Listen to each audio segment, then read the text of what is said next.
चलिए दोस्तों, तो आज हम जो है कक्षा 9वीं की गणित प्रश्नावली 1.4 को पढ़ने वाले हैं। इसके पहले भी मैं जो कक्षा 9वीं के प्रश्नों को हल करके डाल चुका हूं, आप पहले की भी वीडियो देख सकते हैं। तो चलिए शुरू करते हैं। चलिए दोस्तों, तो ये रहा हमारा पहला सवाल। बताइए नीचे दी गई संख्याओं में कौन कौन परिमेय है और कौन कौन अपरिमेय है। तो सबसे पहले हमें परिमेय और अपरिमेय संख्या के बारे में हमें जानकारी होना चाहिए, तभी तो हम इनको पहचान पाएंगे कि परिमेय कौन सी है, अपरिमेय कौन सी है। तो चलिए देखते हैं। सबसे पहले मैं परिमेय के बारे में बताता हूँ। वे संख्याएं जिनको हम P/Q के रूप में लिख सकते हैं, जहाँ पर Q बराबर नहीं होता है 0 के, वे संख्याएं परिमेय संख्याएं कहलाती हैं। क्या कहलाती हैं? वे परिमेय संख्याएं कहलाती हैं। अब अपरिमेय कौन सी संख्या होती है? जिनको हम P/Q के रूप में ना लिख सकें, वे होती हैं हमारी अपरिमेय, मतलब जिनका हमारे पास मान अज्ञात होता है, वे होती हैं अपरिमेय संख्याएं। जैसे कि अभाज्य संख्या यदि अंडर रूट के अंदर है तो वो हमारी एक अपरिमेय संख्या होती है। वो कौन सी संख्या होती है? एक अपरिमेय संख्या होती है। जैसे कि 2 एक अभाज्य संख्या है, ये 2 सिर्फ जो है खुद से और 1 से भाज्य होती है, ना कि और किसी भी संख्या से होती है। तो ये अंडर रूट के अंदर ही रहती है, इसका कोई मान नहीं होता है। इसके कारण ये कैसी संख्या है? अपरिमेय संख्या है। अब यहाँ पर अंडर रूट के अंदर कोई परिमेय संख्या भी होती है, तो इसको हम निकाल सकते हैं, क्योंकि ये देखिए 2 से भी भाज्य है, 4 से भी है और 1 से भी भाज्य है, तो इसका वर्गमूल होता है, तो ये बाहर निकल के आ जाएगी। तो ये हो जाएगी 2 और 2 के बटे में हम 1 लिख सकते हैं। इसका मतलब ये परिमेय संख्या हो गई, ये परिमेय हो जाएगी। और इस प्रकार की जो संख्याएँ होती हैं वो होती हैं अपरिमेय। एक कंडीशन और बताना है मुझे आप लोगों को कि अपरिमेय और परिमेय के बीच में जो एक चीज़ और होती है, परिमेय और अपरिमेय संख्या है। यदि हमारे पास एक परिमेय संख्या है और एक अपरिमेय संख्या है, उनके बीच यदि घटाना, जोड़, गुणा, भाग यदि हम कुछ भी करें तो हमारा जो उत्तर है वो हमेशा आता है अपरिमेय में। काय में आता है वो हमारा हमेशा उत्तर? अपरिमेय में आता है। यदि हमारे पास कोई जैसे संख्या लिखी है, अभी हम सवाल करेंगे जिसमें उदाहरण देंगे, इस बात को अच्छे से ध्यान रखना। कोई भी परिमेय संख्या जोड़ी जाए, घटाई जाए, गुणा किया जाए, भाग किया जाए अपरिमेय संख्या में, तो हमेशा अपरिमेय संख्या ही हमें प्राप्त होती है। चलिए हम करते हैं, पहला प्रश्न सॉल्व करते हैं। पहला प्रश्न है हमारा, ये लिखा है 2, पहला प्रश्न है 2 ऋण अंडर रूट के अंदर है 5। देखिए यहाँ पर एक 2 है जो एक हमारी परिमेय संख्या है, और अंडर रूट एक अभाज्य जो है अंडर रूट के अंदर है, तो ये हमारी अपरिमेय संख्या हो गई। ये परिमेय संख्या और ये अपरिमेय संख्या, इनके बीच में हो रहा है घटाना, तो इनके इसको सॉल्व तो भी कर नहीं पाएंगे क्योंकि कुछ नहीं हो पा रहा है इनमें। तो ये हमारी हो गई अपरिमेय संख्या। कौन सी हो गई ये हमारी संख्या? अपरिमेय संख्या। दूसरा वाला सवाल देखते हैं। दूसरा वाला जो हमारा सवाल है वो है हमारा 3 धन रूट 3 कोष्टक लगा है ऋण, सॉरी यहाँ पर 23 है, 23, ठीक है, 23 है, और अंडर रूट यहाँ पर भी 23 है, ठीक है। तो यहाँ पर देखिएगा कि 3 धन अंडर रूट 23 का 23, और यहाँ पर ये कोष्टक हमने खोल दिया, तो ये हो जाएगा 23 का 23, ठीक। अब यहाँ पर देखिए ये धन की संख्या, ये ऋण की संख्या, तो हमारे पास आएगा 3, और इसके बटे में हम लिख सकते हैं 1, और ये हमारी जो बन जाएगी वो हो जाएगी हमारी परिमेय संख्या। कौन सी संख्या हो जाएगी? परिमेय संख्या। आइए तीसरे नंबर का सवाल करते हैं। तीसरे नंबर का सवाल है हमारा ये।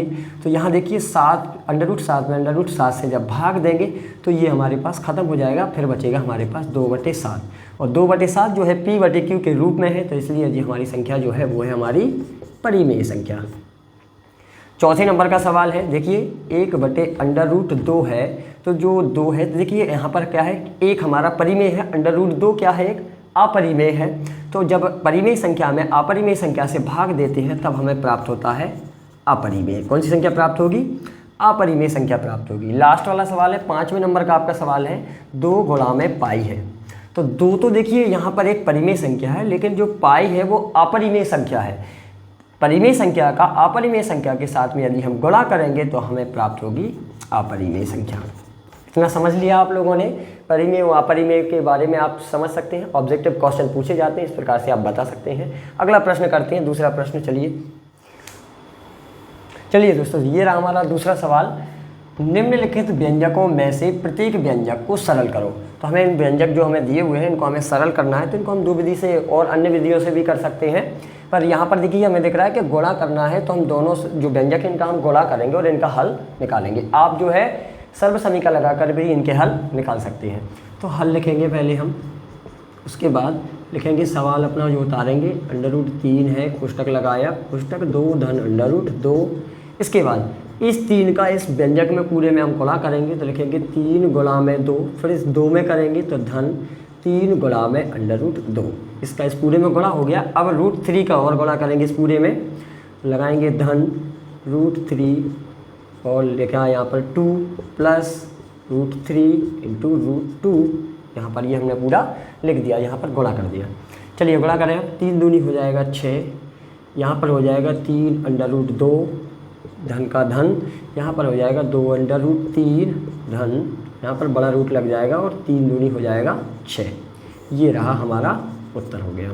ठीक है, क्लियर है। इसके बाद है जो हम दूसरा वाला सवाल करते हैं। दूसरे नंबर का जो हमारा सवाल है ये रहा हमारे यहाँ पर, तो वो रहेगा 3 धन √3, दूसरा कोष्टक है 3। देखिए यहाँ पर हम जो है a धन b और a ऋण b वाली सर्वसमीका का उपयोग भी हम कर सकते हैं, पर हम इसको गुणा वाली विधि से ही करेंगे जैसा हमने पहले किया था। इसका गुणा करेंगे इस पूरे में तो लिखेंगे 3 गुणा में 3, यहाँ पर आ जाएगा ऋण 3 गुणा में √3। इस पूरे का इस पूरे में गुणा कर दिया। अब इसका करेंगे फिर से इसमें धन √3 गुणा में 3 ऋण √3 इंटू √3 लग दिया। गुणा करते हैं, चलिए देखते हैं। तो ये हो जाएगा 3 त्रिका 9 ऋण 3 √3 धन का धन 3 √3 और यहाँ पर देखिए बड़ा √ लग के हो जाएगा 9। अब देखिए यहाँ पर 9 का 9 ज्यों का त्यों है।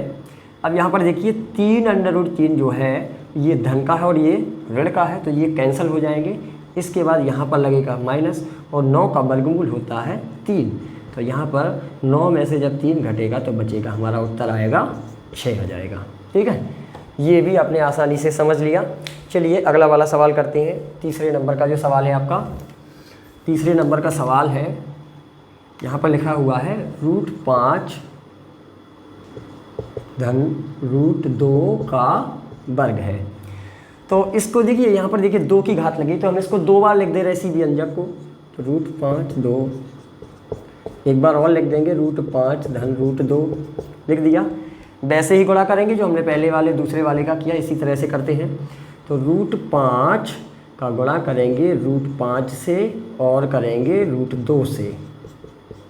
ये √5 का गुणा कर दिया हमने √5 और √2 से। अब √2 का गुणा करेंगे, √2 का गुणा करते हैं √5 से और √2 से, √2 का गुणा √2 से। देखिए यहाँ पर बड़ा रूट लग जाएगा और ये हो जाएगा 25। यहाँ पर देखिए ये बड़ा रूट लग जाएगा, हो जाएगा 10 और यहाँ पर देखिए यहाँ पर भी हो जाएगा 10 और यहाँ पर हो जाएगा 4। अब देखिए जो वर्गमूल से बाहर आती हैं तो उनको बाहर निकालते हैं, जो नहीं आती है तो उनको नहीं निकाल पाएंगे, है ना। तो इसमें से देखिए ये 5 बाहर आ जाएगा और ये √10 है, तो यहाँ पर हो जाएगा 2√10, एक और एक जुड़ जाएगा तो हो जाएंगे 2√10 हो जाएंगे और ये बाहर निकल के आ जाएगा तो 4 का वर्गमूल होता है 2। यहाँ पर देखिए ये और ये जुड़ रहा है तो इनको जोड़ देते हैं, 7 धन 2 वर्गमूल 10। ये इस प्रकार से हमारा ये आंसर हो जाएगा। ये हमारा लास्ट वाला सवाल और बचा है, इसका चौथे नंबर का है। 4 सवाल दिए हैं।